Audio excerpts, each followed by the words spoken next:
আম্মা জান আয়েশা বলেন, আমি নিজেকে ধন্য মনে করি, আমি নবীর সঙ্গে যখন একই কাঁথার নিচে শুয়ে থাকতাম সেই সময় জিবরাইল ওহী নাজিল করতেন। আমি নিজেকে ধন্য মনে করি, আমি আয়েশা আমার শানে আল্লাহ তাআলা আমাকে লক্ষ্য করে কয়েকটা আয়াত নাজিল করেছেন। আমি আয়েশা নিজেকে ধন্য মনে করি, রাসূল যখন মারা যাবেন কোন স্ত্রীর ঘরকে পছন্দ না করে আমার নবী আমার ঘরকে পছন্দ করে আমার ঘরে তিনি ইন্তেকাল করেছেন। আমার উরুতে মাথা রেখেছেন, বালিশ দিয়েছি আগায়। রাসূল বলেছেন, আয়েশা বালিশ নেব না, তোমার উরুটা আমাকে বিছায়া দাও। আমি উরুটা বিছায়া দিলাম। নবীজি আরাম ফরমালেন, শুয়ে থাকলেন। প্রচন্ড মাথা ব্যথা, প্রচন্ড কষ্ট পাচ্ছেন আমার রাসূল। আমার নবীজির এমন দৃশ্য দেখে আম্মা জান আয়েশা মাথায় পানি ঢেলে দিচ্ছেন। আমার নবীজি হঠাৎ করে বলছেন, আয়েশা রে, মুখে কেমন যেন দুর্গন্ধ মনে হচ্ছে, মেসওয়াক লাগবে, কেমন করে উঠবো আমি? আমার ভাই আবু বকরকে বললাম, একটা মেসওয়াক এনে দেওয়া হলো। মেসওয়াকের আগাটা শক্ত দেখে আমি আয়েশা চাবায়া চাবায়া নরম করে দিলাম। নবীজির হাতে যখন দিলাম, মেসওয়াকের আগায় কিছু থুতু লাগানো ছিল। আমার নবীজি অসুস্থ শরীর নিয়ে আমার লাগানো মেসওয়াক, থুতু লাগানো মেসওয়াকটা নিয়ে মেসওয়াক না করে প্রথমে চুষে চুষে আমার থুতুগুলো পান করে মুসকি মুসকি হাসি দিয়ে বলছেন, আয়েশা রে, গায়ে কোনো শক্তি নাই কিন্তু আমি তোমাকে দারুণ ভালোবাসি।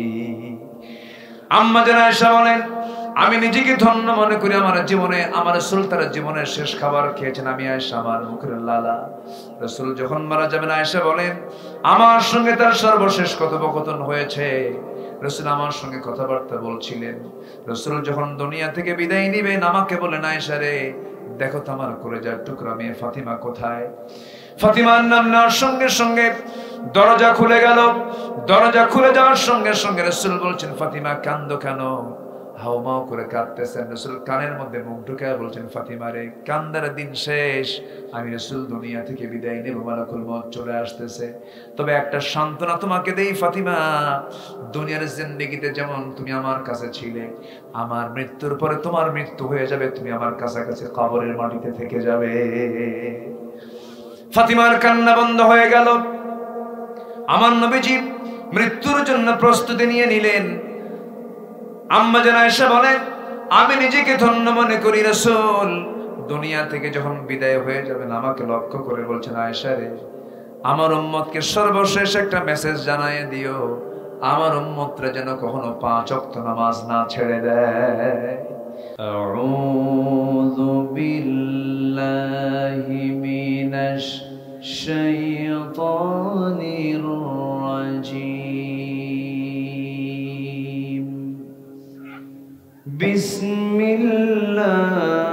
বিসমিল্লাহির রাহমানির রাহিম।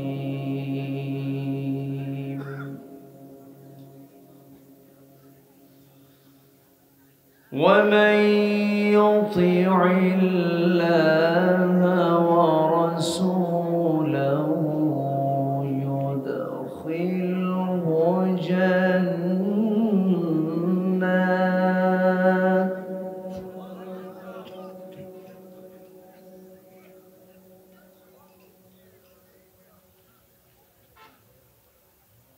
يدخله جنات تجري من تحتها الأنهار خالدين فيها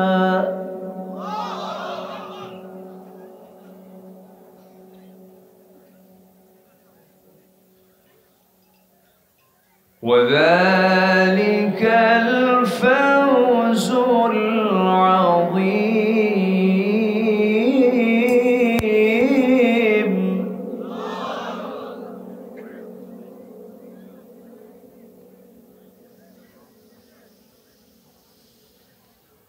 ومن يعص الله ورسوله ويتعد حدوده يدخله نارا خالدا فيها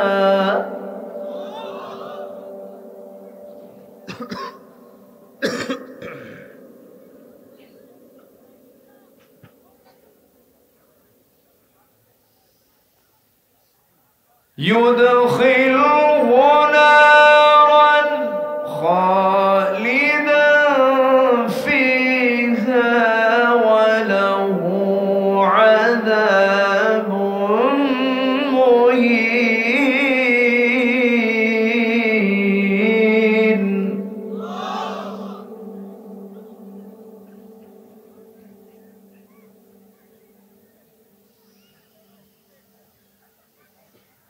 ومن يعص الله ورسوله ويتعد حدوده يدخله نارا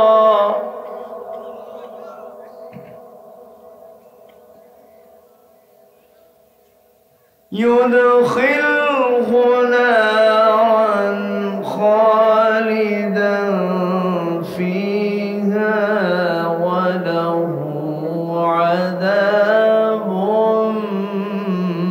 مهين.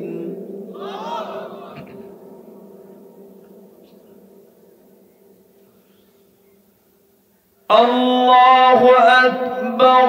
بسم الله الرحمن الرحيم.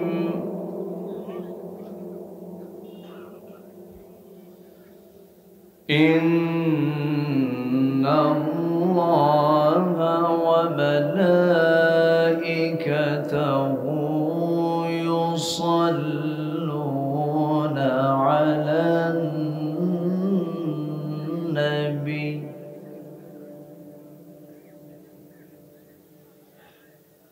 يا أيها الذين آمنوا صلوا عليه وسلموا تسليما.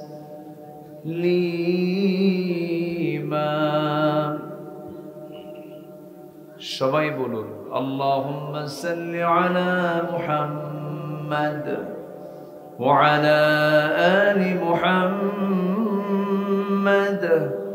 কামা সাল্লাইতা আলা ইব্রাহিম ওয়া আলা আলি ইব্রাহিম ইন্নাকা হামিদুম মাজিদ.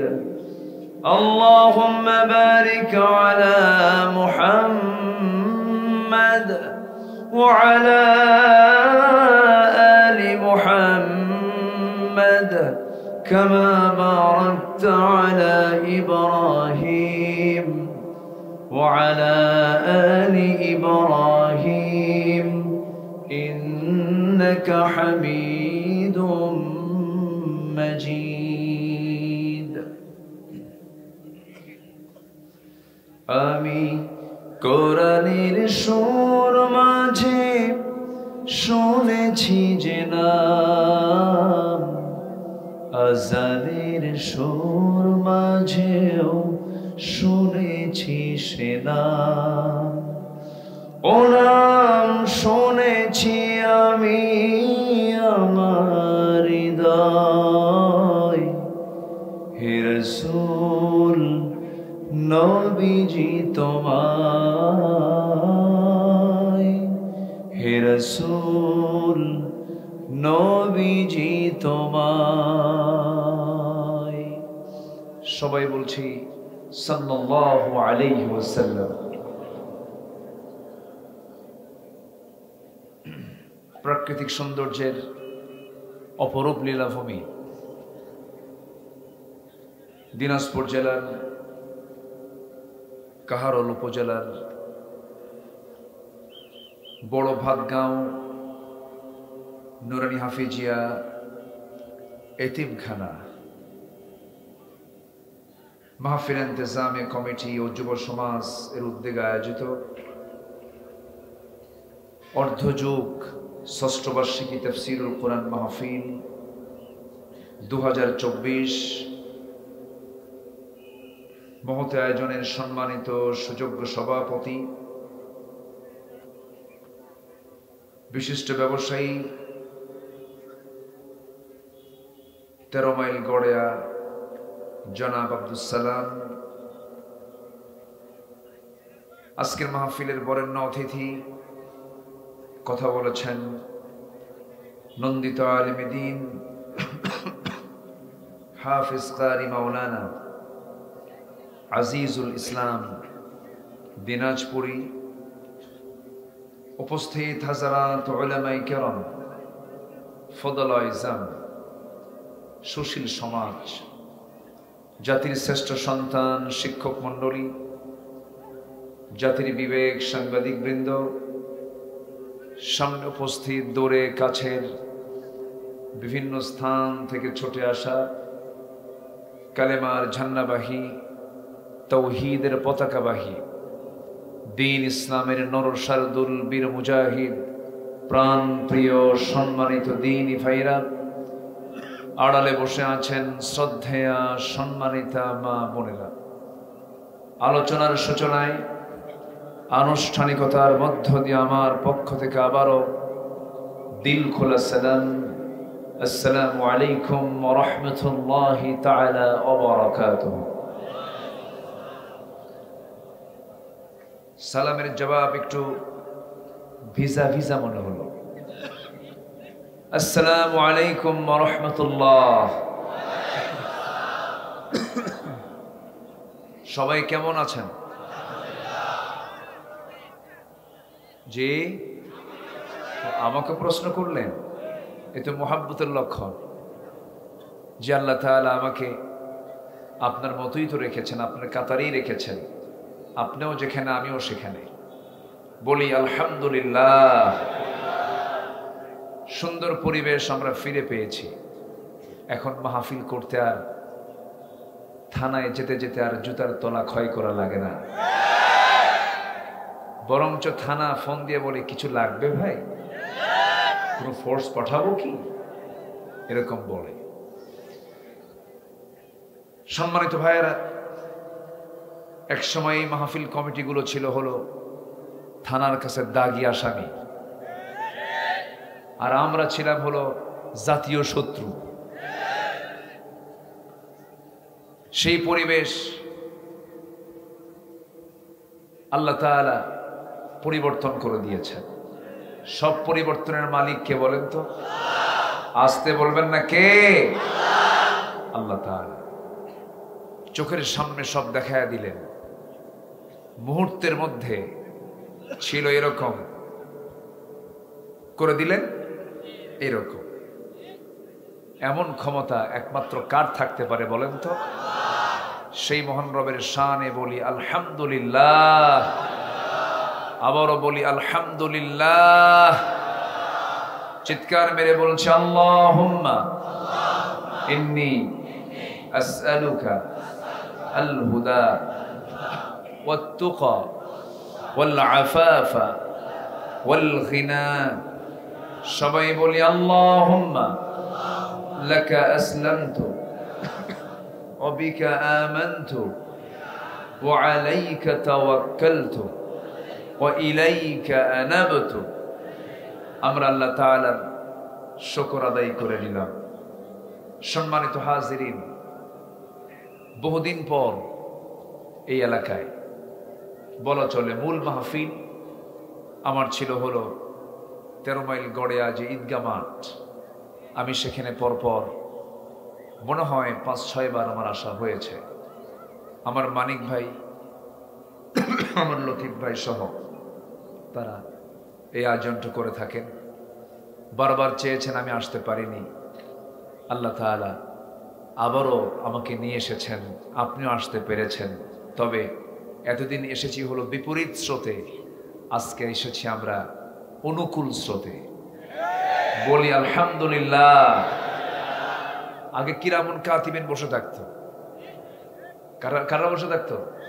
কিরামুন কাতিবিন বসে থেকে হুজুর কি ওয়াজ করে, কোন কোন ভুলগুলো ধরা যায়, থানায় কেমনে লিস্ট নেওয়া যায়, এরকম কিছু কিছু বদমাইশ কুচক্রান্তকারী দীর্ঘ 16 বছর আলেমদের পিছনে লেগে ষড়যন্ত্র করেছে, কিন্তু আজ তারা কোথায়? আজকে তারা কোথায়? অসম্ভবকে সম্ভব করার ক্ষমতা কার? আল্লাহ তাআলা। আল্লাহ রাব্বুল আলামিন বলেন, ইন্নামা আমরুহু ইযা আরাদা শাইআন আন ইয়াকুলা লাহু কুন ফায়াকুন। আমার আল্লাহ যখন কোন কাজের সিদ্ধান্ত নিয়ে নেন, সময় লাগে না, শুধু বলেন কোন, হয়ে যাও, সঙ্গে সঙ্গে মাইক্রো সেকেন্ডের চেয়েও আরো দ্রুত হয়ে যায়। জোরে বলে সুবহানাল্লাহ। এমন ক্ষমতা কার? এমন ক্ষমতা কার? 1 বছরও যায়নি, 1 বছরও পূর্ণ হয়নি, নতুন এমপি গোটা দেশে 300 আসনে, সব সেট আপ শেষ। কিন্তু কি যে হলো, 5 অগাস্টের বিকালবেলা গণভবনে টাইম পাওয়া গেল মাত্র 45 মিনিট। কি জানেন না আপনারা? জানেন না? এগুলো আল্লাহর সাহায্য। কুফর দিয়ে শাসন চলে, জুলুম দিয়ে শাসন চলে না। আয়না ঘর বানালে টিকবে না তো। সম্মানিত ভাইয়েরা, সম্মানিত বন্ধুগণ, এই পৃথিবীতে ফেরাউন টিকতে পারে নাই। ফেরাউন তার ক্ষমতাকে পাকাপোক্ত করার জন্য মার পেট চিরে ছেলে সন্তান বের করে জবাহ করেছে। নমরুদ ক্ষমতাকে পাকাপোক্ত করার জন্য ইব্রাহিম আলাইহিস সালামকে একজন নবী জ্বলন্ত আগুনে নিক্ষেপ করেছে। আবু জাহেল আমার নবীজির নবুয়তকে বানচাল করার জন্য বারবার হত্যার ষড়যন্ত্র করেও ব্যর্থ হয়েছে। সেই আবু জাহেলকে শিশুর হাতে, নমরুদকে ন্যাংরা মশা দিয়া, আর ফেরাউনকে পানিতে চুবনি খাওয়ায়া মেরেছেন তিনি আমার কে? আল্লাহ। সে আল্লাহই পারেন সবকিছু। এটা শিক্ষা। বাড়াবাড়ি করা যাবে না, জুলুম করা যাবে না। বাড়াবাড়ি জুলুম আল্লাহ সহ্য করেন না। কথা ক্লিয়ার? কথা ক্লিয়ার? এটা সে যে ক্ষেত্রেই হোক না কেন, আপনার ব্যক্তিগত জীবনও হতে পারে। বাড়াবাড়ি করবেন তো, জুলুম করবেন তো, আপনার পরিণতি ভয়াবহ হবে। সাথে অহংকার। সাথে কি? অহংকার আরো ধ্বংসের মূল কারণ। একটা শব্দ শেষ করে দিয়েছে। চাকরি কি রাজাকারের নাতিপুতিরা পাবে? একটা অহংকার আকাশ থেকে সব ভেঙ্গে চুরমার করে দিয়েছেন। তিনি কে? আল্লাহ। এই দেশে সবার বসবাস করার অধিকার আছে না নাই? আসতে বলবেন না, আছে না নাই? সবাই বসবাস করবে, মুক্ত মনে থাকবে। সকল স্বাধীনতা দেওয়ার আগে জাতিকে দিতে হবে কথা বলার স্বাধীনতা। কথা বলতে দিতে হবে। সম্মানিত ভাইয়েরা, বহু কথা আছে, আস্তে আস্তে শোনাবো। সময় দেবেন তো? এই ছেলেটা উঠে কেন? এই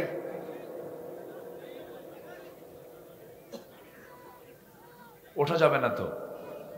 আমি 9টায় মঞ্চে ওঠার জন্য আমার মানিক ভাই অনেক চেষ্টা করেছেন, কিন্তু ঠেলে ঠেলে আরো 1 ঘন্টা দেরি হলো। আর না ঠেললে যে আরো কত দেরি হতো আল্লাহই জানে। সুসময়ে সব কাজগুলো করলে ভালো হয়। আমি খুব বেশি লম্বা সময় নেব তা না, আমি একটা বিষয়ের দিকে আস্তে আস্তে আগায় যাচ্ছি। সম্মানিত বন্ধুগণ, আমরা ইবাদত করি, কিন্তু সব ইবাদত কি কবুল হয়? আসতে বলে, সব ইবাদত কি কবুল হয়? হয়। কেন? ইবাদত আমি করি, নামাজ পড়ি, দোয়া করি, এই দোয়াগুলো কেন কবুল হয় না? ইবাদত কবুল কেন হচ্ছে না? যে কারণে ইবাদত কবুল হয় না তার কিছু কারণ আছে। মোটামুটি ইবাদত কবুলে 10টা অন্তরায় আছে কোরআনের আলোকে। এই 10টি অপকর্ম থেকে যদি আমরা নিজেকে পরহেজ রাখতে পারি, আমি যা বলবো আমার আল্লাহ তাই শুনবেন। সুবহানাল্লাহ বলবেন না? আগ্রহ কি আছে শোনার? সবার কি আগ্রহ আছে? আমাকে সবচেয়ে বেশি শোনেন কে? আস্তে কয়, অনেকের মনে হয় বউ নাকি। আমাকে সবচেয়ে বেশি শোনেন কে? আমাকে সবচেয়ে বেশি কাছে জানেন কে? আমার মনের মালিক কে? পৃথিবীর কোন মানুষ কি মনের খবর জানে? আমার মনের খবরটাও জানেন তিনি আমার কে? মা ফি সুদুরিকুম, তোমার অন্তরে যা আছে তাও আমি জানি। আমার বন্ধুগণ, সেই মহান রব্বুল আলামিন আমাকে আপনাকে একটা লক্ষ্য নিয়ে দুনিয়াতে পাঠিয়েছেন। লক্ষ্য একটাই, সবাই আমরা নামাজের মধ্যে সেই লক্ষ্য পূরণের জন্য আল্লাহর কাছে দোয়া করি। সবাই বলুন, ইয়্যাকা না'বুদু ওয়া ইয়্যাকা নাস্তাঈন। আয় আল্লাহ তাআলা, তোমার ইবাদত করি, তোমার কাছে সাহায্য চাই। এই দুনিয়াতে আমরা তার দাসত্ব মেনে নেওয়ার জন্য এসেছি। আমরা একটা টাইম নিয়ে এসেছি। লা ইস্তাখিরুনা সাআতাও ওয়া লা ইস্তাকদিমুন। যে সময় আল্লাহ পাক আমাকে বেঁধে দিয়েছেন, 1 সেকেন্ড আগেও মরণ হবে না, 1 সেকেন্ড পরও মরণ হবে না। যখন সময় হয়ে যাবে, মালাকুল মউত জান কবজ করে নিয়ে চলে যাবে। আমার আপনার শুধু স্থানান্তর হয়ে যাবে, আমার কোনো মরণ নাই। মূলত শুধু দুনিয়ার জিন্দেগিতে লাশটা পচে যাবে, কিন্তু রুহু রুহের জায়গায় চলে যাবে, ইল্লিন যাবে অথবা সিজ্জিনে চলে যাবে। জান্নাতি হলে ইল্লিন যাবে, জাহান্নামী হলে সিজ্জিন চলে যাবে। আমার বন্ধুগণ, এই দুনিয়ার জিন্দেগিটা হলো একটা ওয়েটিং রুমের মতো, এখন আছে, কিছুক্ষণ পরে নাই। দুনিয়ার সব কিছু ছেড়ে একদিন চিরস্থায়ী জিন্দেগির জন্য আমাকে প্রস্তুতি নিতে হবে। সেই দিন যাকে আমরা দুনিয়াতে আপন মনে করেছি, আমার মা পর হয়ে যাবে, আমার বাবা পর হয়ে যাবে, আমার স্ত্রী পর হয়ে যাবে, আমার সন্তান পর হয়ে যাবে, আমার ভাই ব্রাদার সব পর হয়ে যাবে। শুধুমাত্র একমাত্র কেবলমাত্র যিনি কাছে থেকে ছিলেন, কাছে আছেন, কাছে থেকে যাবেন, তিনি আমার কে? আসতে বলবেন না, তিনি আমার কে? আল্লাহ। সে আল্লাহর কাছে আমরা যে আমলনামা নিতে চাই, সে আমলনামাটা যেন দুর্বল না হয়। আমলনামা হবে 2 হাতে, বাম হাতে আমলনামা কেউ নিয়ে যাবে, ডান হাতে আমলনামা কেউ নিয়ে যাবে। কিন্তু আমরা চাই, সবাই বলুন তো, আমরা আমলনামা নিতে চাই বাম হাতে না ডান হাতে? বাম হাতে না ডান হাতে? আমরা আল্লাহর সামনে লজ্জা নিয়ে উঠবো না সম্মান নিয়ে উঠবো? সম্মান নিয়ে উঠতে হবে। পাপীর কাতারে নাম রেখে আল্লাহর সামনে দাঁড়ালে বড় লজ্জায় পড়ে যেতে হবে। আল্লাহকে সামনে যখন আমি পেয়ে যাব, লজ্জায় যেন না পড়ে যাই। এই জন্য আমি যে ইবাদতগুলো করছি, সে ইবাদতগুলো যেন কবুল হয়ে যায়। সে কবুল না হওয়ার পেছনে যে অন্তরায়গুলো আছে, যে বাধাগুলো আছে, যে অপকর্মগুলো আছে, তার মোটামুটি 10টা পয়েন্ট আমি আলোচনা করতে চাচ্ছি।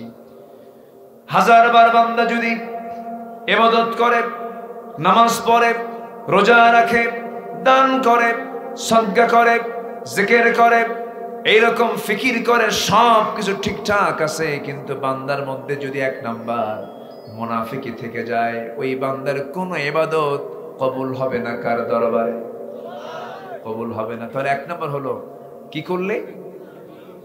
বলেন কি করলে? মুনাফিকি করলে। মুনাফিকি করলে পরে বান্দার কোনো দোয়া কবুল হবে না। আমি কি আলোচনা চালিয়ে যাব? আমার কথা কি শোনা যায়, বোঝা যায়? কোনো সমস্যা নাই তো? বলি আলহামদুলিল্লাহ। মুনাফিক কাকে বলে? মুনাফিক মোটামুটি 4টা বৈশিষ্ট্য যার মধ্যে পাওয়া যাবে, সে মোটামুটি মুনাফিক হাদিসের দৃষ্টিকোণ থেকে। মুনাফিক কিন্তু কোনো কাফের না। মুনাফিক কিন্তু কোনো মুশরিকও না। মুনাফিকের চেহারায় দাড়িও থাকতে পারে, চোখে সুরমাও থাকতে পারে, পরনে জুব্বাও থাকতে পারে, এবং সে প্রথম কাতারের মুসল্লিও হতে পারে, সে হাজিও হতে পারে, সে দানবীরও হতে পারে, কিন্তু সে একজন মুনাফিক। কেমন করে? মুনাফিকের এক নম্বর চরিত্র হলো ভিতর কথা আর ভিতর কখনো তার এক হয় না। এরকম লোক তো দিনাজপুরে খুঁজে পাওয়া যাবে না। আসতে বলে আসে না? নাই। আচ্ছা, দেখেন না, দাড়ি রাখতে হবে নবীর মহাব্বতে। দাড়িটা আমরা রেখেছি কার মহাব্বতে বলেন? নবীর মহাব্বতে। দাড়ি রাখাটা রাসূল ওয়াজিব করে দিয়েছেন, এটা ওয়াজিব। দাড়ি কাটা ছাটা হারাম, গুরুত্বপূর্ণ একটা ইবাদত এটা। এই জন্য আমরা দাড়ি রাখি, রাসূলের মহাব্বতে রাখি।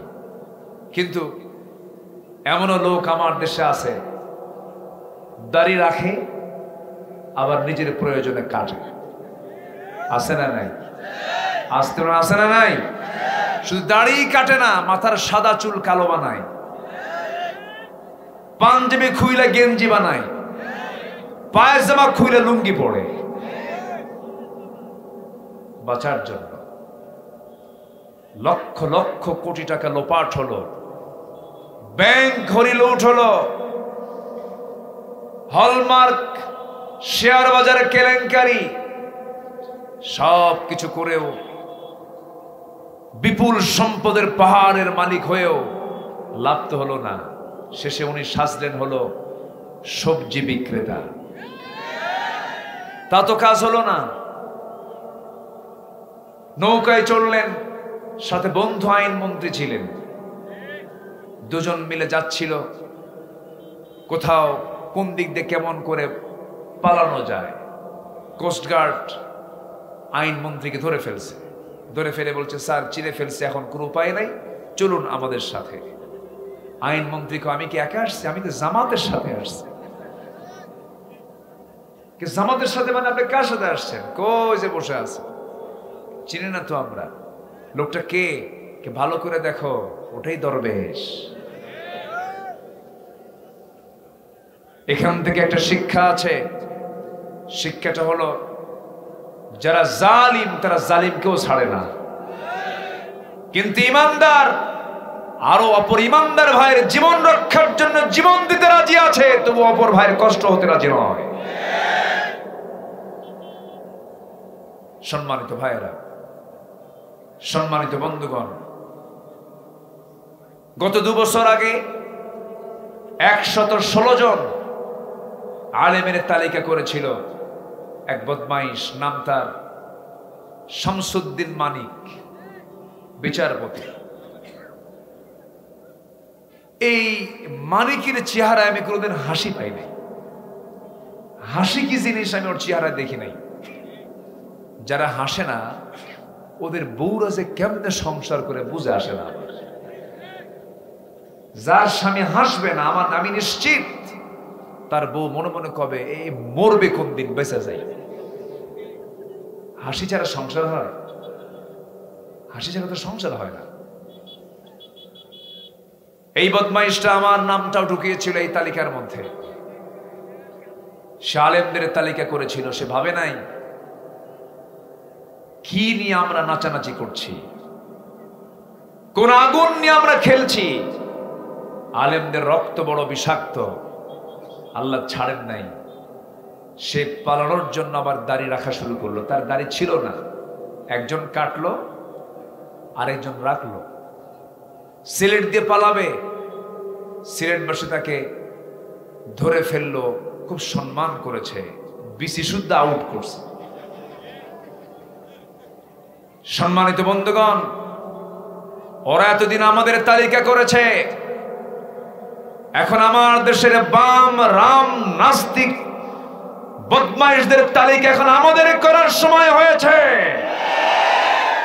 ওই জাহাঙ্গীরনগর ইউনিভার্সিটি পবিত্র অঙ্গনে প্রকাশ্যে দিবলোকে আরেক মানিক 100টা নারীর জীবন শেষ করে ধর্ষণের সেঞ্চুরি উদযাপন করার জন্য সাংবাদিক ডেকে মিষ্টি বিতরণ করেছে। আমরা দাবি করি এই সমস্ত কুলাঙ্গারদের ধরে প্রকাশ্যে ঝুলায় মেরে রক্ত মাংস হাড় হাড্ডি কুত্তা বিলাই দিয়ে খাওয়ানো দরকার। রাজি আছেন কারা কারা? হাত উঁচু করে দেখান মুসলমান।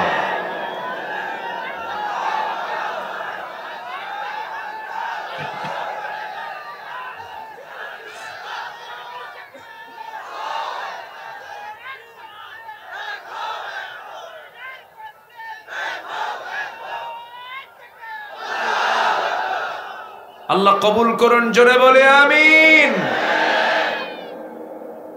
একজনকে উপদেষ্টা বানানো হয়েছে, বিতর্কিত ব্যক্তি সে। তার বউ দিয়ে সে নাটক বানায়, বউয়ের কামাই খায় নাটক বানায়া। যুবকরা ছাত্র বৈষম্য বিরোধী আন্দোলনের যে সন্তানগুলো আমাদের জন্য তাজা রক্ত বিলিয়ে দিয়েছে, ওই রক্তের সঙ্গে আমরা প্রতারণা দেখতে চাই না। ঠিক কিনা বলেন? সুযোগ সন্ধানী কোন ব্যক্তিকে আমরা আশ্রয় প্রশ্রয় দেব না। মুনাফিকের জায়গা আল্লাহর কাছেও নাই, আমাদের কাছেও নাই। কথা ক্লিয়ার? রাগ করতেছেন? রাগ করলেও কিচ্ছু করার নাই। আলোচনা চালাবো, জোরে বলি ইনশাআল্লাহ। ইবাদত কবুল হওয়ার জন্য 10টা পাপ ছাড়তে হবে। নাম্বার 1 মুনাফিকি। নাম্বার 1 কি বলেন? মুনাফিকি। প্রিয় ভাইয়ের আমার, আমাকে নির্বাচিত করলে মদিনার সনদে দেশ চালাবো। কইছে না? আস্তে বলে নাই, বলে নাই, বলে নাই। দেশ চালাইছে মদিনার সনদে।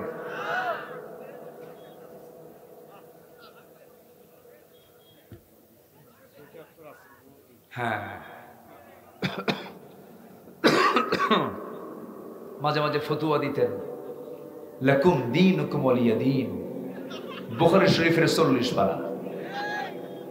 এবং আরেকজন ফতুয়া দিলেন একদিন, আগামীকাল ঈদুল আজহার জানাজা নামাজ। ঠিক কিনা? ওরা আলেমদেরকে চরম চরম শুধু জুলুম না, মহা জুলুমের মধ্যে ফেলেছিল। আল্লামা সাঈদী একটা অহংকার আমাদের, তাকে কে না ভালোবাসে বলেন? বর্তমান প্রেজেন্ট ওয়ার্ল্ডে এই শতাব্দীর 180 কোটি মুসলমানের দুনিয়ায় সবচাইতে গ্রহণযোগ্য জনপ্রিয় ব্যক্তি হচ্ছেন আল্লামা সাঈদী রাহিমাহুল্লাহ। সেই লোকটাকে জেলখানাও বাঁচতে দিল না, জোর করে ধরে। সুস্থ মানুষ, ওনাকে বলা হলো চলেন। কেন? অসুস্থ। আমি তো সুস্থ, আমি অসুস্থ হলে তো আমাকে নিয়ে যাবেন। কেন আপনি অসুস্থ? রুগী কয় আমি অসুস্থ, আর ওরা কয় কি অসুস্থ। নিয়ে চলে গিয়ে হসপিটালে ভর্তি করে। এটা তাজা মানুষ, এটা তাজা প্রাণ, এই জাতির কর্ণধার। কত অবাধ্য সন্তান তার ওয়াজ শুনে চোখের পানি ফেলে মার খেদমত করা শুরু করেছে। কত বেনামাজি, সুদখোর, শরাবখোর, লম্পট ছেড়ে আল্লাহওয়ালা হয়ে গেছে। যারা হলেন এই জাতি গড়ার কারিগর, সমাজ সংস্কারক, সেই লোকটাকে হসপিটালে জোর করে ভর্তি করে পয়জনিং করে 13 আগস্ট রাতের বেলা তাকে দুনিয়া থেকে বিদায় করে দেওয়া হয়েছে। তাফসীর মাহফিলের এই প্ল্যাটফর্ম থেকে সুস্পষ্ট জানান দিতে চাই, যাদের চক্রান্তে এমন একজন মহান ব্যক্তির এই হত্যাকাণ্ড ঘটানো হলো, অবিলম্বে তাদের দৃষ্টান্তমূলক শাস্তি আমরা কামনা করছি।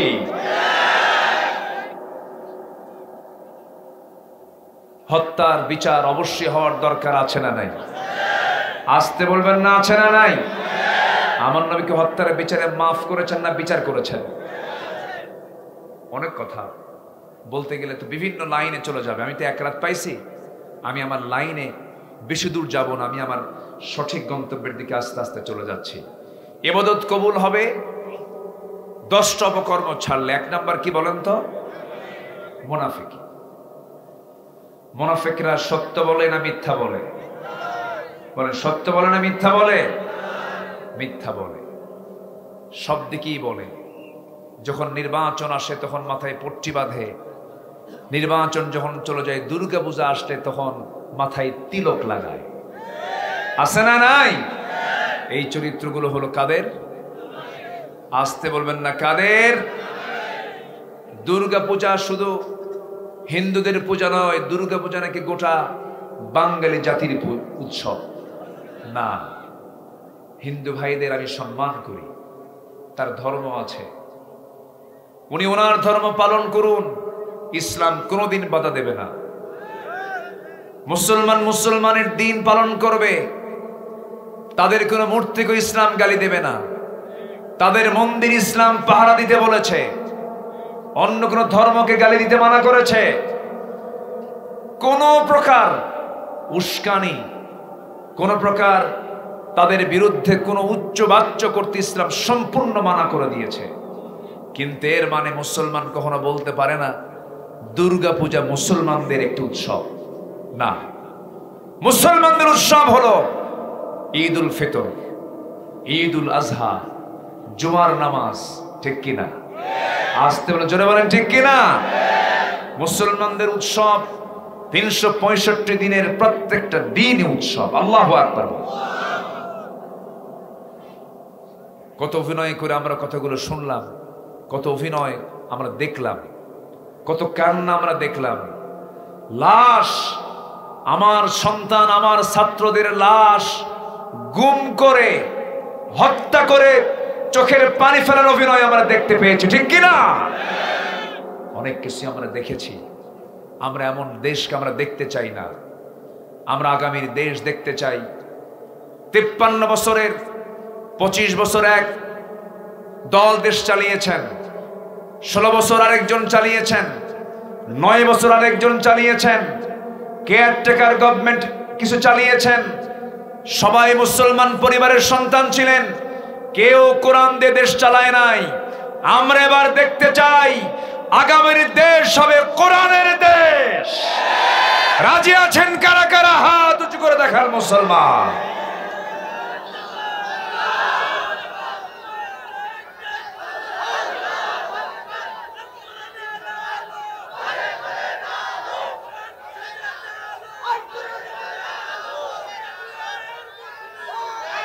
আল্লাহ কবুল করুন, জোরে বলি আমিন।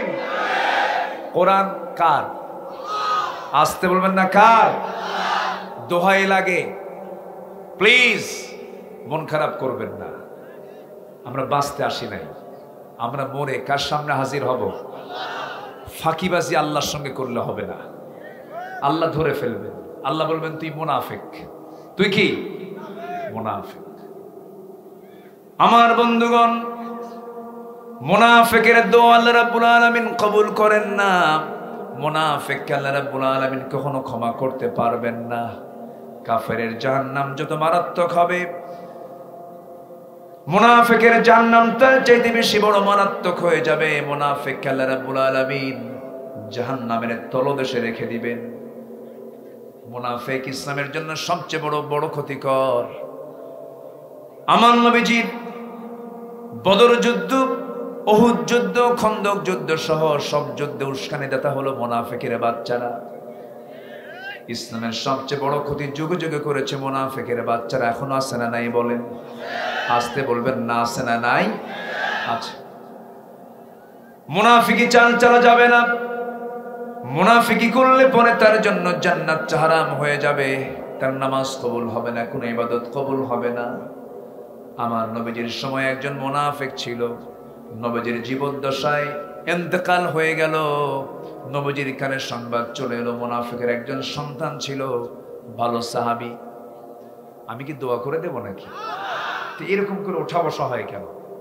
ওই যে ওঠা বসা হচ্ছে, এটা কেমন কথা? আপনি উঠবেন, আপনার হাঁটুতে আরেকজনের মুখ লাগবে। এত মানুষ, এত বরকত জায়গা আপনি পাবেন কোথায়? আপনি কি জানেন এই জায়গাটা এখন কি অবস্থা হয়ে আছে? অসংখ্য ফেরেশতা এখানে পাহারা দিচ্ছে এবং দোয়া করতেছে, আল্লাহ সব বান্দার সব গুনাহ মাফ করে দাও। আপনি কি ভাবতেছেন এটা সাধারণ জনসভা না। কোরআন কোরআন পৃথিবীর সব ডিস্ট্রয় হবে, কোরআন থেকে যাবে। যেরকম আল্লাহু আকবার, সেই কোরআনের বৈঠক চলছে। এখানে ইচ্ছা হলো বসলাম উঠলাম না, আমরা আমাদের শেষ কাজ দোয়ার মধ্য দিয়ে শেষ করব। জোরে বলি ইনশাআল্লাহ, আরো জোরে বলি ইনশাআল্লাহ। মাইক ওলা আওয়াজ একটু বাড়ায় দেন, একটু আওয়াজ বাড়ান। আমার দিকে তাকান।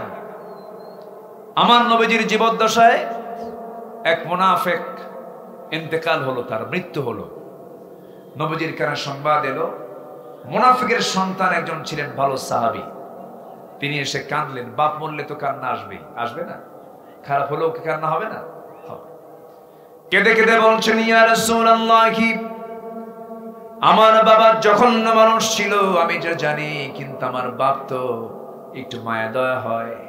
হুজুর, আমি আপনার কাছে আসছি, আমার বাবার জন্য যদি কাফনের কাপড়টা সংগ্রহ করে দিতেন। কি কাফনের কাপড় নিবা? হুজুর, আপনার গায়ের একটা জুব্বা যদি দিতেন। আমার নবীজি গায়ের জুব্বাটা বলার কারণে দিয়ে দিলেন, যাও তুমি আমার সাহাবী যখন চাচ্ছ তোমাকে দিয়ে দিলাম। বাবার গায়ে গোসল করায়া আমার নবীর পরনের একটা জুব্বা তার গায়ের মধ্যে বরকতের জন্য দিয়ে দেওয়া হলো। কিন্তু লোকটা মুনাফিক। কি বলেন? মুনাফিক। নবীর গায়ের জুব্বার বরকত আছে না নাই? আছে। আমার নবীজি মদিনার মসজিদে বসা, কিছুক্ষণ পর ওই মুনাফিকের সন্তান সাহাবী ছিলেন, ভালো ছিলেন, তিনি এসে বলছেন, হুজুর, কাফনের কাপড় তো পরাইয়া দিছি, জানাজাটা কে পড়াবে? আপনার কাছে এসেছি, আমি জানি আমার বাপ জঘন্য মানুষ, যদি আপনি আমার বাবার জানাজার নামাজটা পড়াতেন খুব আমি খুশি হতাম।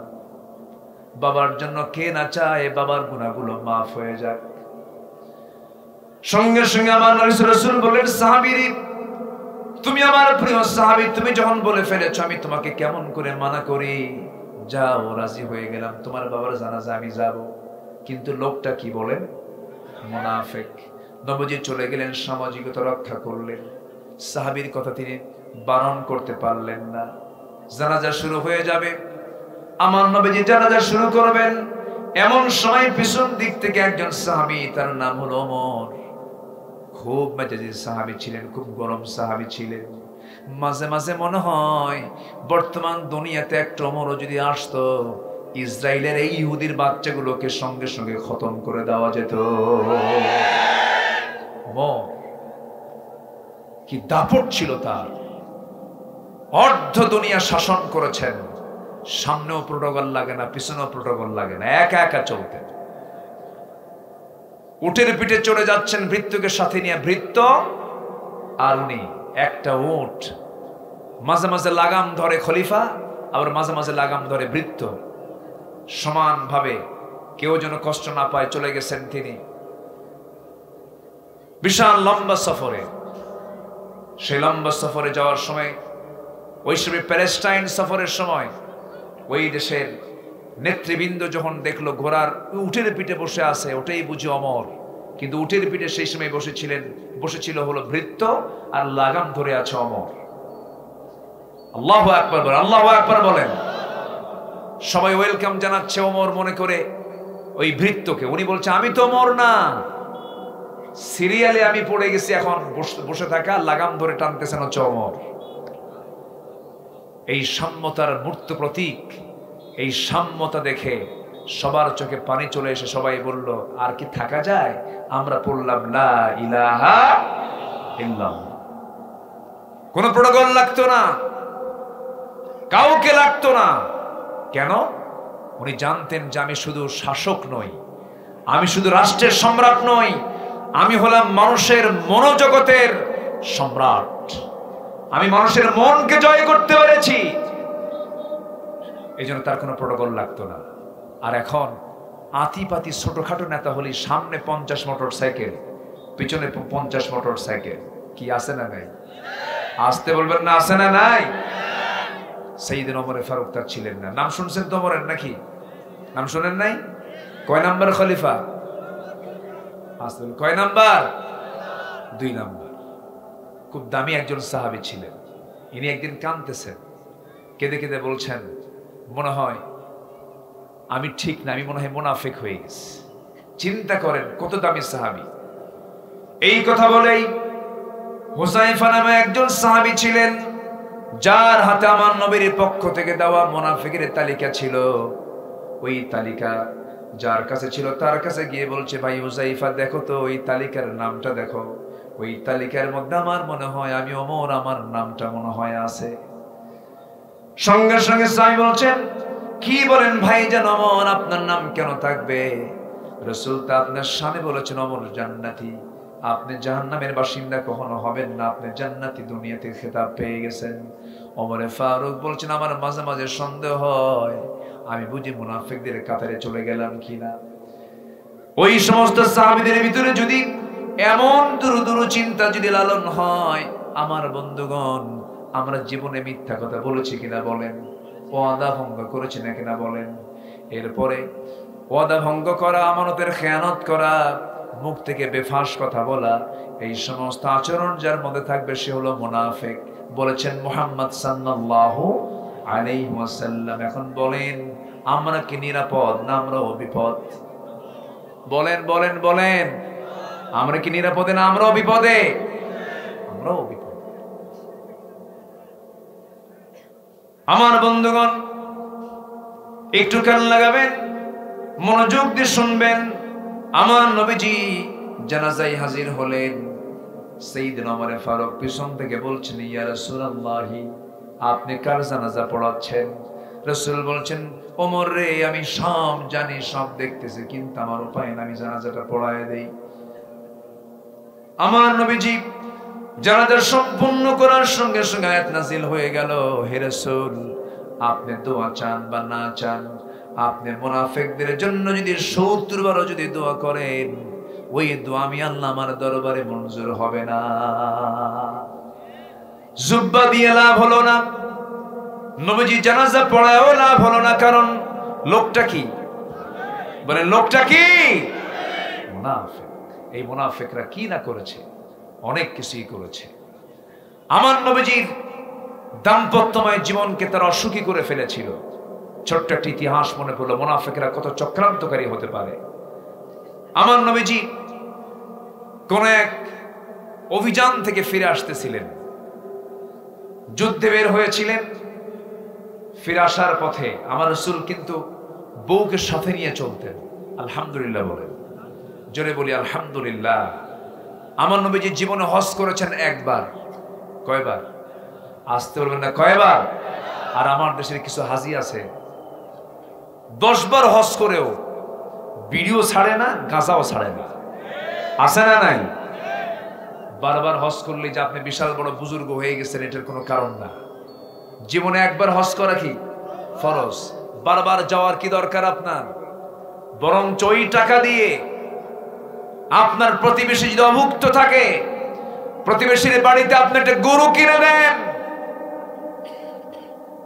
আপনার জন্য বিশাল নাজাতের কারণ হয়ে যাবে।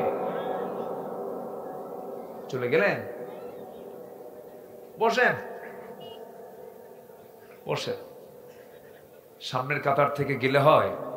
আমার ভাইজান খুব ভালো মানুষ, বগুড়ার জামাই, আমার হোম ডিস্ট্রিক্ট আবার বগুড়া, তো এই জন্য অধিকারে আমি তাকে বসায় দিলাম।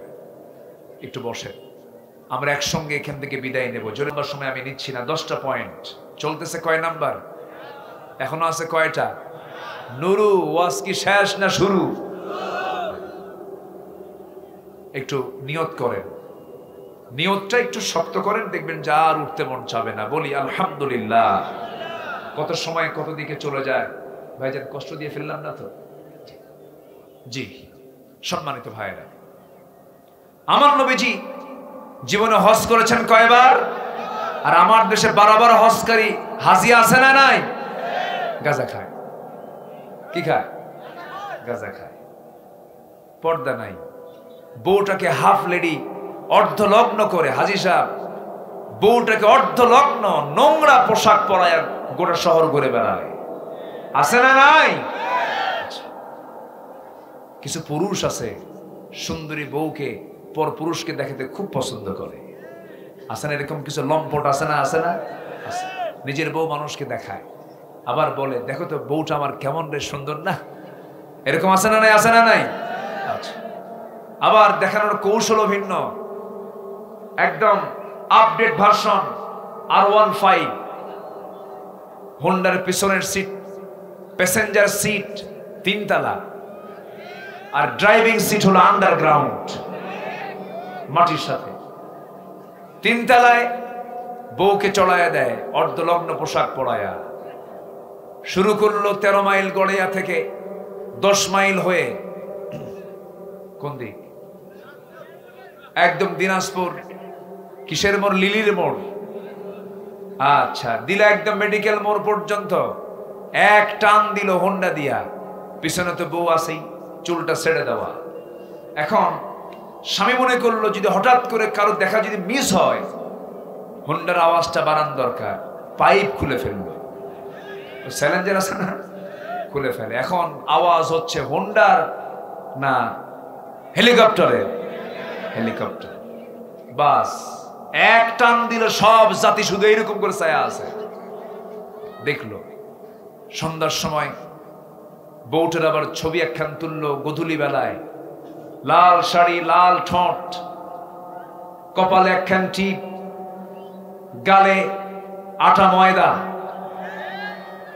ছবি একখান তুলে ফেসবুকে পোস্ট করে লিখলো, আসুন প্রিয় ভাইরা, আসুন সবাই মিলে আমার বউটাকে জামাতের সাথে দেখি।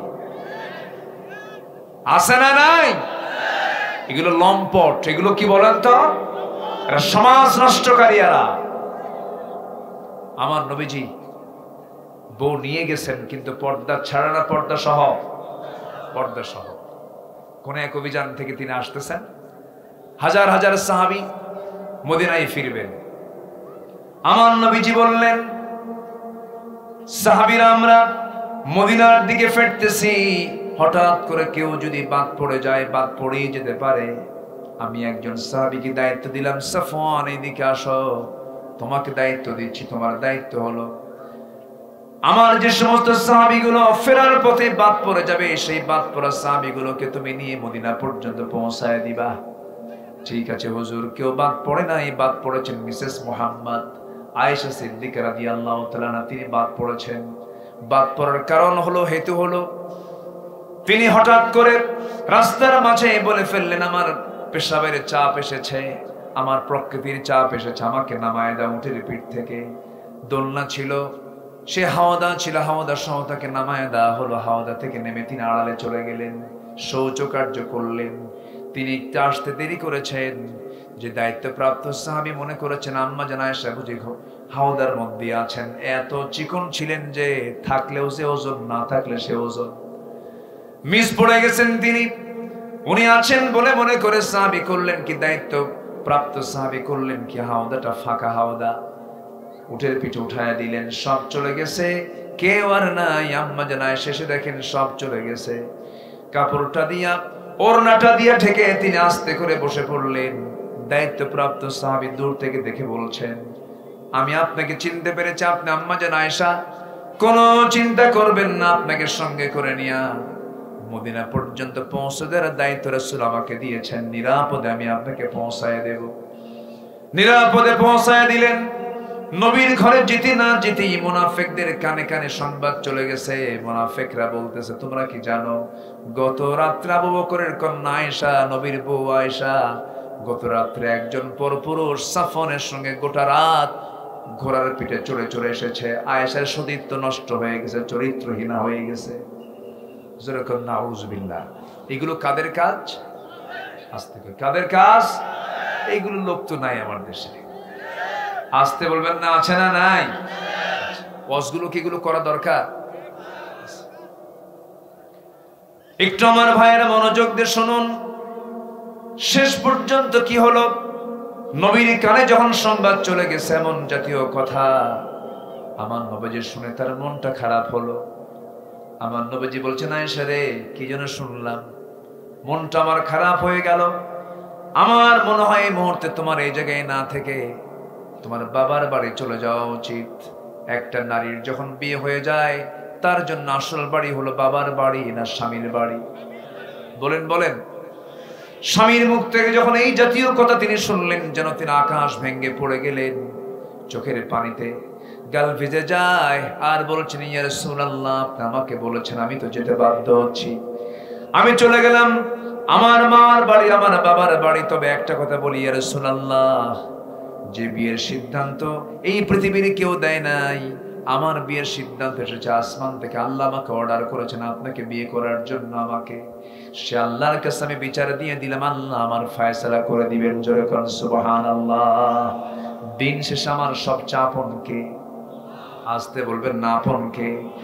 যদি কোনো বান্দা যদি আল্লাহকে অভিভাবক মনে করে, আল্লাহকে যদি একমাত্র যদি মনে করে আমার আল্লাহ একমাত্র অভিভাবক, তাহলে আল্লাহর কসম করে বলি এই পৃথিবীতে তার কোনো প্রকার বিপদ হবে না। জোরে কোন সুবহানাল্লাহ। আমার বন্ধুগণ, শেষ পর্যন্ত কি হলো? নবীজি বলে দিলেন যাও। আম্মা জান আয়েশা রওনা দিলেন। এখান থেকে একটা বিষয় ক্লিয়ার, আমার নবীজি গায়েব জানতেন না। রাসূল যদি গায়েব জানতেন বলতেন, আয়েশা সব ভুয়া কথা, মিথ্যা কথা, আমি জানি, কিচ্ছু হয় নাই। কিন্তু রাসূল কিন্তু তা বললেন না, কারণ রাসূল সত্য কোনটা মিথ্যা কোনটা তিনি জানতেন না, কারণ সত্য মিথ্যা সব কিছু জানার তিনি মালিক, তিনি কে? আর আমার দেশের পীর সাহেবরা গায়েব জানে। পীর সাহেবরা কি জানে? গায়েব জানে। বাচ্চা হয় না, এসে বলে বাবা বাচ্চা তো হয় না, চুপ মেরে থাকে। এই কি মানে মুখ শুধু নড়ায়, এই করতে করতে হঠাৎ করে একটা আওয়াজ দেয়, যা। কি কথা কি বুঝতেছেন? মানে ওই বোঝালো যে আমি একটা কিছু পাইছি। কিচ্ছু না, 1.5 হাতের লাঠির বাড়ি খাইলে সব ঠিক হয়ে যাবে। ঠিক কিনা? যত মাজার দেশে আছে সব রোড লাইনে, একটাও ট্রেন লাইনে নাই। সব খবর আমরা জানি। যে সমস্ত মাজারে সেজদা হয়, পিটাইয়া সোজা করা দরকার ওগুলোকে। আর যে ভণ্ড তার মুরিদ কর্তৃক সেজদা গ্রহণ করে ঠ্যাং ভাঙ্গা সোজা করা দরকার। শিরকের গন্ধ যেখানে আছে সেখানে আমরা তার টিকে থাকতে দেব। আমাকে অনেকে বলে পীর ধরা কি, আমি কি চোর ধরা কি?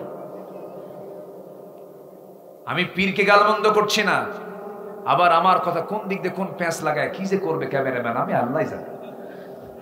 এই যে একটা কথা বললাম, এখন এটাকে যে কোন দিকে কি নিয়ে কোথায় যে নিয়ে যাবে, আল্লাহি আমি পীরকে গালমন্দ করছি না। সঠিক পীর যদি হয় আপত্তি নাই।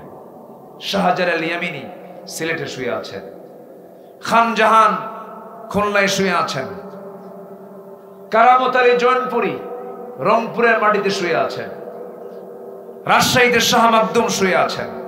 অবশ্যই তারা আল্লাহওয়ালা ছিলেন, কোনো সন্দেহ নাই। কিন্তু শাহজালাল কি করেছেন? রাজা গৌর গোবিন্দকে পরাজিত করে গোটা সিলেটকে ইসলামের বিজয়ের পতাকা উড্ডীন করেছেন। আল্লাহু আকবার বলেন। রাজা পৃথ্বীরাজকে পরাজিত করে আজমিরে শুয়ে আছেন আওলাদ রাসূল খাজা মঈনুদ্দিন চিশতি রাহমাতুল্লাহ আলাইহি। রাজা পৃথ্বীরাজকে পরাজিত করে গোটা ভারতবর্ষে কালিমার পতাকা উড্ডীন করেছেন তারা হচ্ছেন পীর। আর এরা গাঁজা খেতে খেতে শীত হয়ে পড়ে থাকে। আছে না নাই? আচ্ছা, আল্লাহ তুমি এই সমস্ত ভণ্ড থেকে আমাদেরকে হেফাজত করো। জোরে বলি আমিন। আম্মা জান আয়েশা এখন স্বামীর ঘরে না বাবার ঘরে? বলেন, স্বামীর ঘরে না বাবার ঘরে? বাবার ঘরে। বড় চিন্তার বিষয়, বড় চিন্তার বিষয়। নবীজির কানে সংবাদ চলে এসেছে আয়েশা নাই।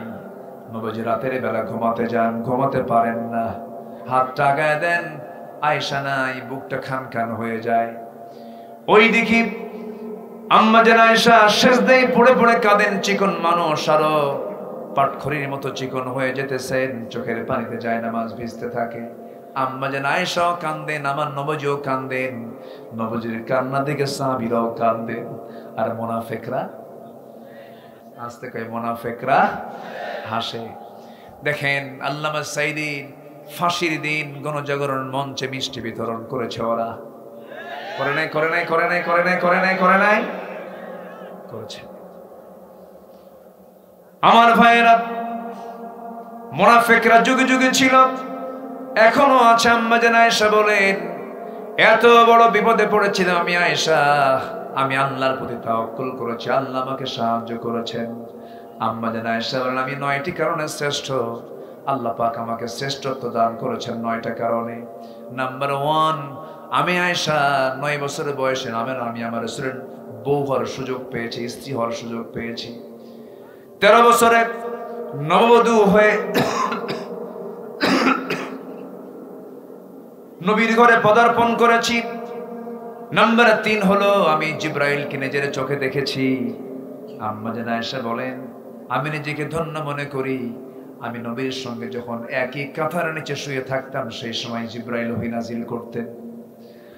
আমি নিজেকে ধন্য মনে করি, আমি আয়েশা আমার শানে আল্লাহ তাআলা আমাকে লক্ষ্য করে কয়েকটা আয়াত নাজিল করেছেন। আমি আয়েশা নিজেকে ধন্য মনে করি, রাসূল যখন মারা যাবেন কোন স্ত্রীর ঘরকে পছন্দ না করে আমার নবী আমার ঘরকে পছন্দ করে আমার ঘরে তিনি ইন্তেকাল করেছেন।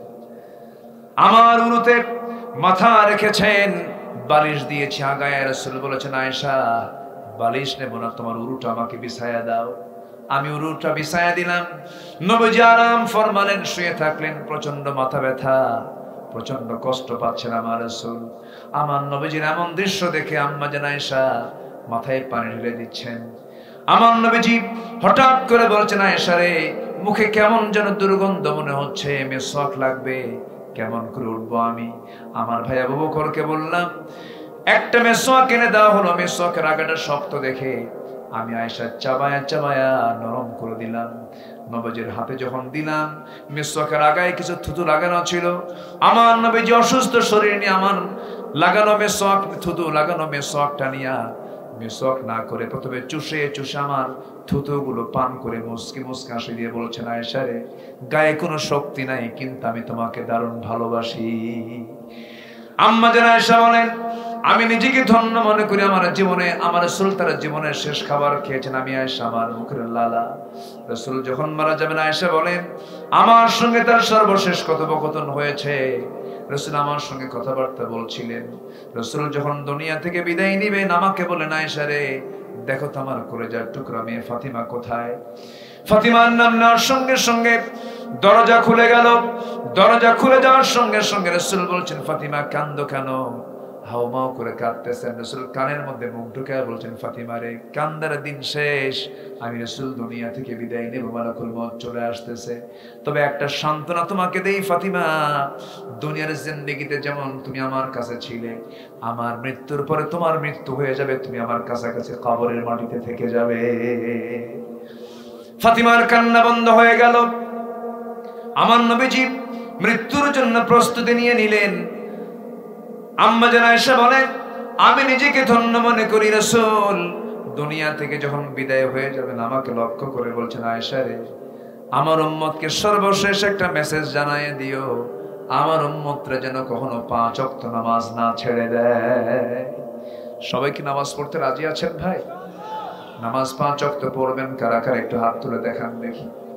জোরে বলি ইয়া আল্লাহ, আরো জোরে ইয়া আল্লাহ, ইয়া রহমান, ইয়া রহিম।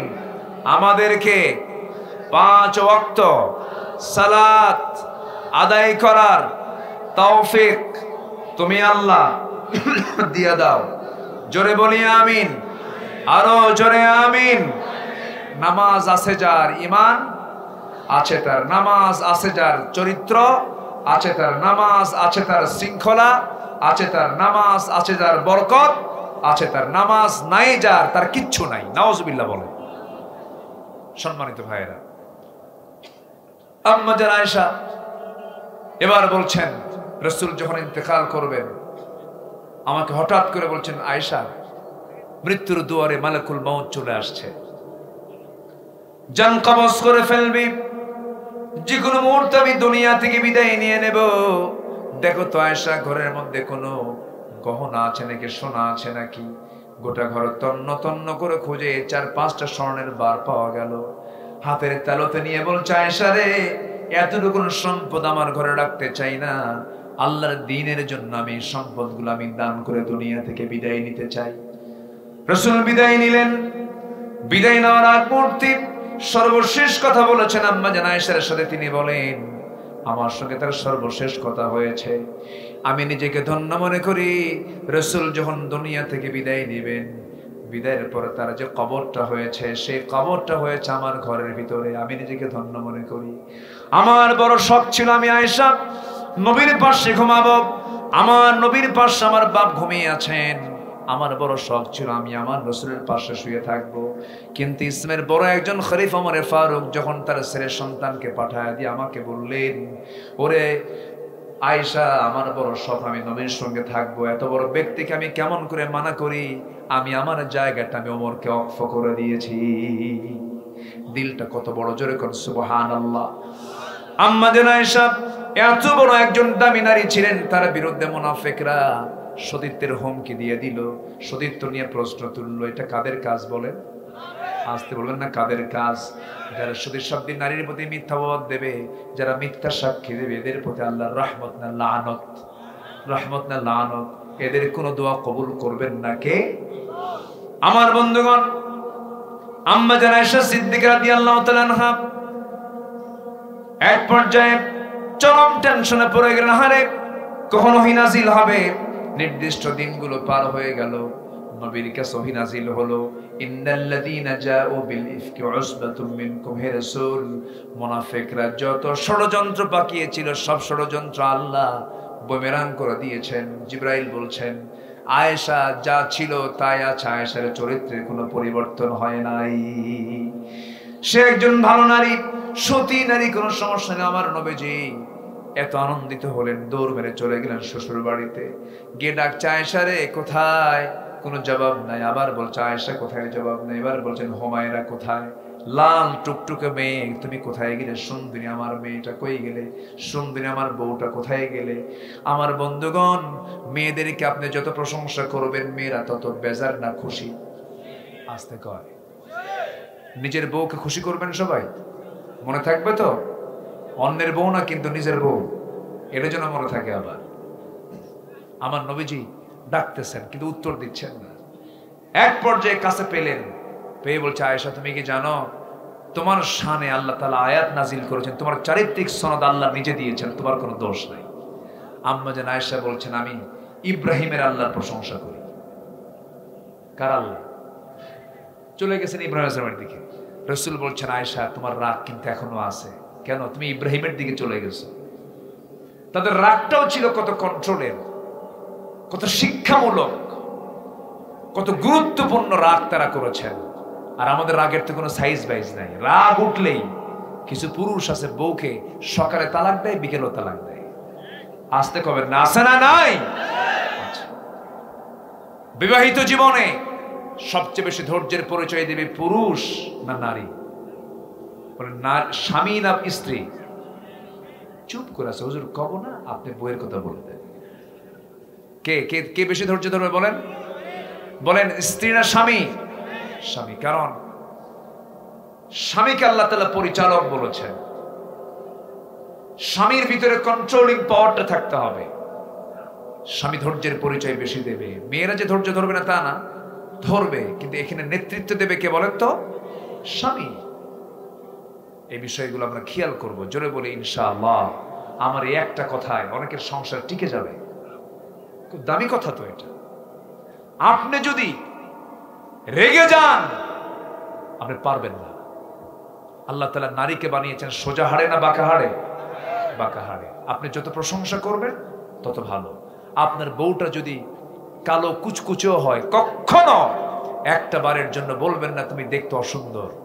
আপনি শুধু বলবেন, এই পৃথিবীতে একমাত্র রানী তুমি আমারই, আমার চোখে তোমার চেয়ে সুন্দরী কোনো নারী পৃথিবীতে নাই।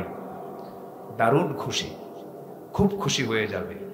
এজন্য এই বিষয়গুলো শিক্ষণীয়, শিখিয়েছেন মুহাম্মদ সাল্লাল্লাহু। কিন্তু আপনার নজর যদি খারাপ হয়, ওই যে ওই লোকের মতো এক যুবক বিয়ে করছে, বিয়ে করার 3 দিন পরে কান্দে, কান্দে কয়, কি বিয়ে করলাম, কি বিয়ে করলাম, আমার কি বিয়ে করালো? সুমনের বউ দেখতে এত সুন্দর। দেখেন, নজর গেছে সুমনের বউয়ের দিকে। অন্যের বউয়ের দিকে নজর গেলে কি নিজের বউ সুন্দর থাকে? আসতে নিজের বউ সুন্দর থাকে? নিজের বউকে যদি রাজরানী হিসেবে দেখতে চান, পৃথিবীর কোন নারীর দিকে আর নজর দেওয়া যাবে না। আমার মায়ের আমার এই ওয়াজে খুব খুশি। হুজুর ভালো করে কর, হ্যাঁ, কি বললো? আরো কিছু কব? খুব ভালো, বলি আলহামদুলিল্লাহ। কিন্তু আপনারা খুব নড়াচড়া করতেছেন। আল্লাহর কাছে আমার ইবাদত কবুল হওয়ার জন্য যে শর্ত, যে অপকর্মগুলো করলে কবুল হবে না কোন ইবাদত, মোট কয়টা বলেছি? বলুন কয়টা বলেছি? চলতেছে কয় নাম্বার? আরো আছে কয়টা? এখন বলেন মাহফিল কি 1 রাত দরকার না 10 রাত দরকার? মানিক ভাই, আগামী থেকে 10 দিন ব্যাপী মাহফিল আছে তো? এবছর আমি নিয়েছি। যে মাহফিলটা চিটাগাং প্যারেড ময়দানে হতো চট্টগ্রামে, সেই চট্টগ্রামের প্যারেড ময়দানের মাহফিল এবছর অনুষ্ঠিত হচ্ছে, যেটা আল্লামা সাইদি শুরু করেছিলেন। এবছর 16 বছর পর আবার সেই জায়গায় তাফসীর মাহফিল শুরু হচ্ছে, সেখানে আমি একজন অতিথি হিসেবে আছি। সম্মানিত ভাইয়েরা, তাহলে ইবাদত কবুল হতে হলে মুনাফিকে ছাড়তে হবে। সবাই রাজি আছেন তো? নামাজ কয় ওয়াক্ত পড়বো আমরা? 5 ওয়াক্ত। নাম্বার 2, নামাজের মধ্যে যাদের অলসতা থাকবে তাদের কোনো ইবাদত কবুল হবে।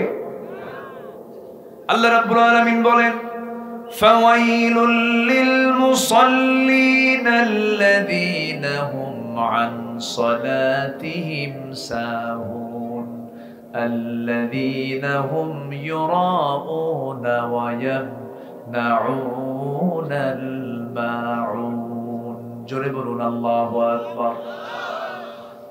নাম্বার 3 হলো আল্লাহ এবং রাসূলের চরম অবাধ্যতা এবং সীমালঙ্ঘন যারা করবে তাদের দোয়া কবুল হবে না। এই যে আমি আয়াতগুলো বলতেছি, বিরক্ত হচ্ছেন নাকি? আয়াত যত বেশি তেলাওয়াত হবে মাহফিল তত বরকতময় হবে। আল্লাহ রাব্বুল আলামিন বলছেন যারা আমার অবাধ্য হবে তাদের অবস্থা কি হবে? وَمَن يَعْصِ اللَّهَ وَرَسُولَهُ وَيَتَعَدَّ حُدُودَهُ يُدْخِلْهُ نَارًا خَالِدًا فِيهَا وَلَهُ عَذَابٌ مُهِينٌ। জোরে বলুন আল্লাহু আকবার। সূরা নিসা আয়াত নাম্বার 14, যেটা দিয়ে আমি তেলাওয়াত শুরু করেছি, যারা সীমা লঙ্ঘন করবে, অবাধ্যতা স্বীকার করবে আল্লাহ এবং রাসূলের, তাদের জন্য জাহান্নাম হবে অস্থায়ী না স্থায়ী। পার্মানেন্ট জাহান্নাম তাদের জন্য বরাদ্দ হয়ে যাবে। নাম্বার 4 হলো আল্লাহর সঙ্গে যারা শিরিক করবে তাদের কোনো ইবাদত কবুল হবে না। মাজার পূজা করা যাবে না, শিরিক পূজা করা যাবে না, শনিবারে বাঁশ কাটা যাবে না, মঙ্গলবারে বিয়ে হওয়া যাবে না, বিয়ের দিন বৃষ্টি হলে পরে সারাদিন তারা চোখের পানি ফোরাবে না। এই সমস্ত কথাগুলো আমার দেশে চালু আছে না নাই? এগুলো বিশ্বাস করা ইমানদারের কাজ না শিরকের কাজ? শিরকের কাজ। সকালবেলা বেশি করে বাকি দিবেন আর বৃষ্টির দিন বিয়ে করবেন, যা কইছে তার উল্টা করবে। বৃষ্টি কি গজব না রহমত? রহমত। আল্লাহ রাব্বুল আলামিন বলেন, ইন্নাল্লাহা লা ইয়াগফিরু আন ইউশরাকা বিহি ওয়া ইয়াগফিরু মা দুনা যালিকা লিমান ইয়াশা ওয়া মান ইউশরিক বিল্লাহি ফাকাদ যাল্লা যালালান বাঈদা। সূরা নিসা ভার্স নাম্বার 116, 116 নম্বর আয়াত। শিরক যারা করবে তাদের জন্য জান্নাতটা বাজেয়াপ্ত হয়ে যাবে, জান্নাতের গন্ধ তারা পাবে না, তাদের কোনো ইবাদত কবুল হবে না। নাম্বার 5 হলো সামনে পিছনে যারা পরনিন্দা করবে, পরচর্চা করবে, তাদের কোনো দোয়া কবুল হবে না, তাদের কোনো ইবাদত কবুল হবে না। এমন লোক বুঝি বাংলার জমিনে নাই? পরনিন্দা, পরচর্চা, গীবত চর্চা, এই সমস্ত লোকগুলো আজকের সমাজে আছে না নাই? ওই যে ত্রিমোহনীর মোড়ে, চতুর্থ চৌমোহনীর মোড়ে, রাস্তার মোড়ে মোড়ে কিছু দোকান খোলা থাকে, 4 দোকান। সেই 4 দোকানে বসে সারাদিন গীবত শিকায়েত করে এমন লোক আছে না নাই বলেন? আমি ওই 4 দোকানের নাম দিয়েছি হলো গীবতখানা। কি খানা? গীবতখানা। গীবতের চর্চা করে। আল্লাহ রাব্বুল আলামিন বলেন, যারা পারেন আওয়াজ দিয়ে আমার সঙ্গে ঠোঁট মিলিয়ে বলেন, ওয়াইলুল লিকুল্লি হুমাযাতিল লুমাযাতিনিল্লাযী জামা'a মালান ওয়া 'আদ্দাদাহু ইয়াহসাবু আন্না মালাহু আখলাদাহু কাল্লা লায়ুনবাযান্না ফিল হুতামাহ وما أدراك ما الحطمة نار الله الموقدة التي تطلع على الأفئدة إنها عليهم مؤصدة في عمد ممددة আল্লাহ রাব্বুল আলামিন বলেন যারা সামনে পেছনে আড়ালে পরনিন্দা করে পরচর্চা করে তাদের ধ্বংস হয়ে যাক, তাদের কোনো ইবাদত কবুল হবে না কার দরবারে? আসতে বলবে না কার দরবারে? যদি পারি মানুষের গুণ দেখবো, আর যদি পারি নিজের দোষ দেখবো, নিজের দোষ দেখবো, পরের কি দেখবো?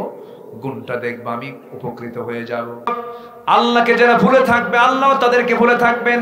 ওয়ামান আ'রাদা আন যিকরি ফাইন্না লাহু মাঈশাতান দানকা ওয়া নাহশুরুহু ইয়াওমাল কিয়ামাতি আ'মা ক্বালা রাব্বি লিমা হাশারতানি আ'মা ওয়া ক্বাদ কুনতু বাসীরা।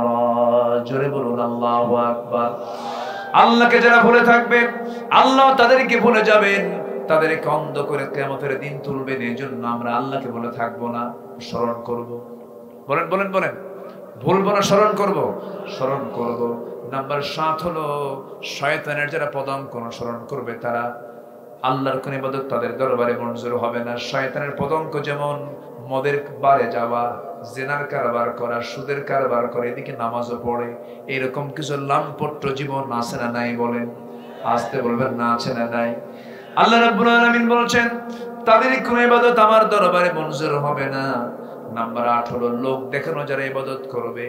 দান করেছে 1 লাখ টাকা, নামটা বলে নাই, যে কালেকশন করছে তার মুখে নামটা আসে নাই, রাগের ঠেলায় বলে এত 1 লক্ষ টাকা দান করলাম, আমার নামটা নিলে না, জীবনের দান আমি তোমাদেরকে করব না। এমন দানবীর বুঝি বাংলার জমিনে নাই? আসতে বলবেন না আছে না নাই? লোক দেখানো যারা দান করবে, লোক দেখানো যারা ইবাদত করবে, তাদের কোনো ইবাদত আল্লাহর দরবারে মঞ্জুর হবে না।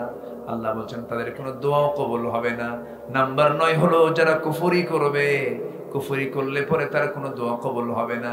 ইন্নাল্লাযীনা কাফারু লান তুগনিয়া আনহুম আমওয়ালুহুম ওয়ালা আওলাদুহুম মিনাল্লাহি শাইআ ওয়া উলাইকা হুম ওয়াকুদুন নার।